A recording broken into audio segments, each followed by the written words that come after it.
Welcome into an, rather unexpected podcast for the week of May 19th, 2023. Hi, everybody. Thomas Miller.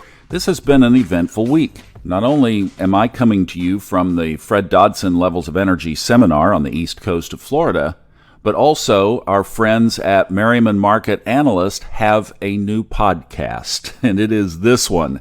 I had a couple of calls with their team this week, and we decided to basically co-brand these Saturday podcasts, and now they are also going to be distributed on a new podcast, MMA Market Analyst with Ray Merriman. It's also going to be on their YouTube channel. So a very heartfelt thanks to them for wanting to extend this into their own territory, and it will still be right here on Fun Astrology. Typically on Saturdays as normal, but this one released on Sunday just because of the travel schedule. Other than that, it will be exactly as it has been, and we're going to dig on into this week's newsletter now. This is for the week of May 29th, 2023. First of all, beginning with an article from Fox Business on Friday the 26th, Treasury Secretary Janet Yellen told Congress on Friday that the U.S. government is now expected to run out of cash to pay its current obligations by June 5th, updating her previous estimate that said the day could be as early as June 1st.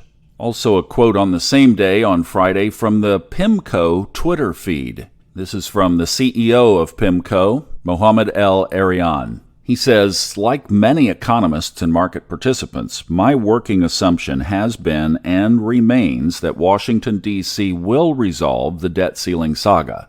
But this is not to say that there are no adverse longer-term spillovers, including further erosion of trust domestically in the policy-making process, the diversion of political attention and interest away from urgent sustainable growth and productivity issues, and unfavorable messaging to the rest of the world about U.S. economic management. End quote. And now Ray says, and the beat goes on. The beat goes on. Drums keep pounding a rhythm to the brain. La-di-da-di-dee, la-di-da-di-da. Of course, Sonny and Cher, written by Sonny Bono back in 1967. The beat goes on. It was a wild week for the nation and for the world, but if you were looking for logic, common sense, or a pattern in financial markets, chances are you were bewildered. And that's the way Gemini likes it as we have entered the season of the twins. In the United States, for example, the Dow Jones Industrial Average broke to a new 8-week low last week before Friday's rally, whereas the Nasdaq soared to its highest level in over a year. The S&P is not far behind its high for the year, so 2 markets up, 1 market down. Getting everyone on the same page last week was quite a challenge, whether you were a politician or a financial market. One party says we're making progress in the debt ceiling talk, while other members of the same party say we're far apart. So let's take a break for the holiday and reconvene next week while Rome burns. And the beat goes on, while the media keeps pounding the same rhythm into our brains. La-di-da-di-dee, la-di-da-di-da. The week was a perfect reflection of the dualistic nature astrologers attribute to Gemini. The pull in opposite directions was also present in the equity markets of Europe and Asia. The Netherlands, AEX, had a nice rally, and is again near its highs for the year. But the FTSE and SMI were down to multi-week lows late in the week. The German DAX made a new all-time high the prior week, but spent most of last week in a downtrend. The Japanese Nikkei made a new 33-year high last week, while India's Nifty index soared to its highest mark since December 15th. But the Hang Seng of Hong Kong and the Shanghai Composite of China plunged to new multi-month lows, as did Australia's ASX, posting a new 8-week low.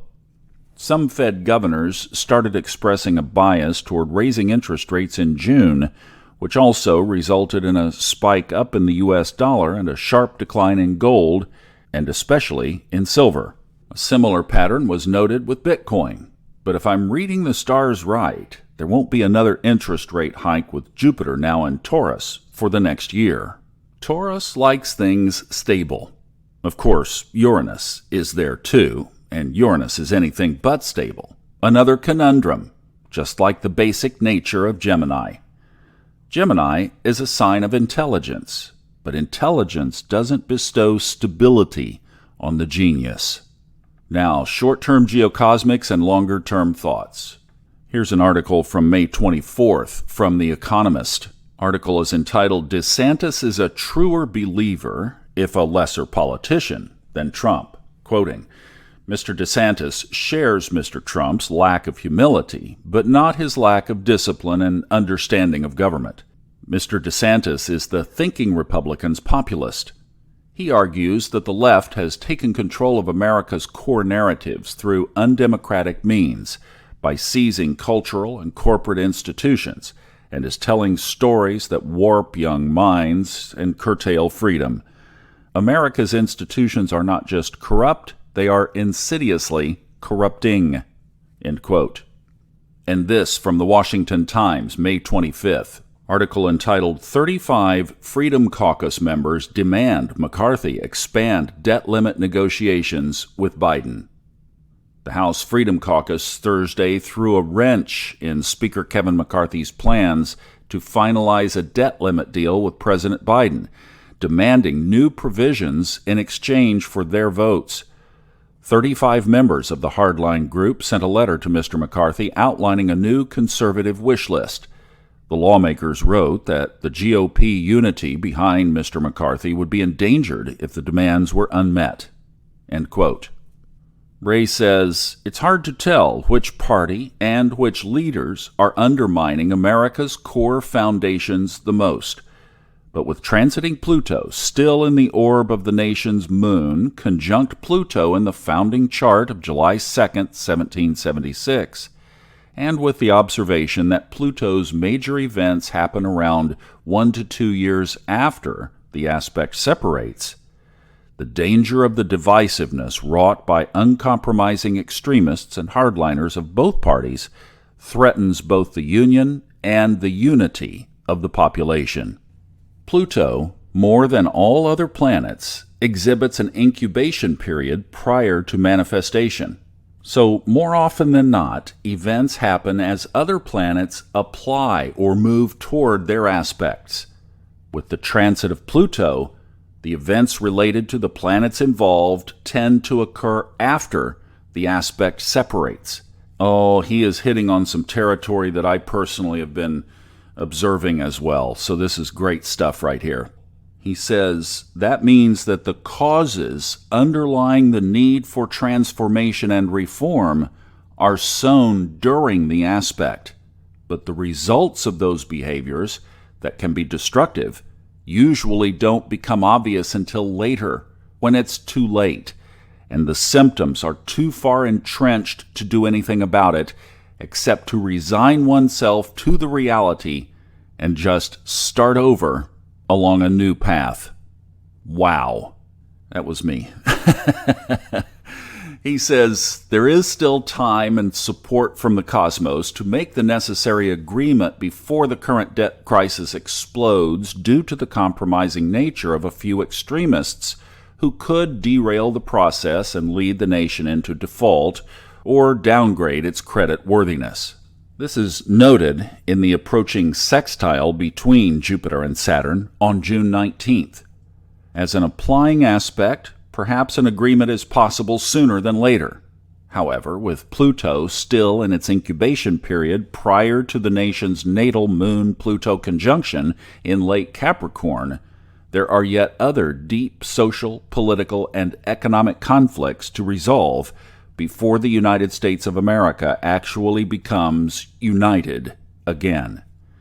And like all conflicts, those cannot be resolved without a willingness to compromise, finding common ground, and the middle path, a move away from extremism and more to the center, which is the path of success possible with Jupiter in a waxing sextile to Saturn. In fact, it is the solution implied by the entire 10-year waxing phase of Jupiter to Saturn that began December 21st, 2020, but has been struggling under the weight of the disruptive Saturn square Uranus in 2021 and 2022, and now Jupiter square Pluto, May 18th, 2023, plus or minus 4 months. Market-wise, we have now entered the season of Gemini, May 21st through June 21st. Then is when markets are frequently given to sharp whipsaw behavior, with sudden, brief, and yet very sharp price reversals, especially in silver. Keep in mind that Gemini is ruled by Mercury, so the sign itself has many characteristics of the trickster, especially when the moon is also in the air sign, May 29th to 31st, June 7th through the 9th, and June 16th. Next week, we find the Sun square Saturn. That's on Sunday, May 28th, which is, of course, over the weekend, and implies more resistance to a final compromise. Maybe it is a good thing they went home for the holiday. This will be followed by Venus trine Neptune on Friday, June 2nd, which offers hope for an agreement. But if that fails, we next head for the Venus-Pluto opposition on Monday, June 5th. Both of those planets are associated with debt and credit, and Venus is the planet of compromise. However, the opposition is a hard aspect, so this could be more than a little problematic for markets if there is not an agreement by then. Yet, underlying all this political and economic drama, the tech revolution, led by artificial intelligence, continues to support our long-standing view of an emerging renaissance. Now, if we could just get some real intelligence and authentic care for this country's and the world's future exhibited by our elected leaders, and a willingness to work together for the well-being of the people, Aquarius, what a marvelous renaissance this nation and the world could experience. It's a choice between an incredible new world and an exciting future, or a world led by extremists at war with one for power with one another, disguised as ideology, threatening to derail the natural course of human growth and evolution. Pluto in Aquarius will have something to say about this before it's all said and done. And in classic Plutonian fashion, the end times are also the beginning times. And that's the end of this week's newsletter. There won't be one next week because Ray and his team are in a conference next week. And if you'd like more information on that, you can check it out at the MMAcycles.com website. And it's also in the announcements section at the bottom of this week's free weekly newsletter, which there's always a link at the top of his website to this. No further commentary because I have to get downstairs now to participate in the seminar that I'm involved with this weekend. Also in Pluto in Aquarius fashion, it is wonderful to be participating in the extension of this newsletter to Ray's audience and to his own podcast now and YouTube channel. Hope you have a great week. Stay safe trading the markets. Still a lot of volatility, as Ray just talked about, and a lot of unexpected twists and turns ahead until we round this last corner. Fun Astrology back on Monday. We'll see you here again on Saturday in 2 weeks.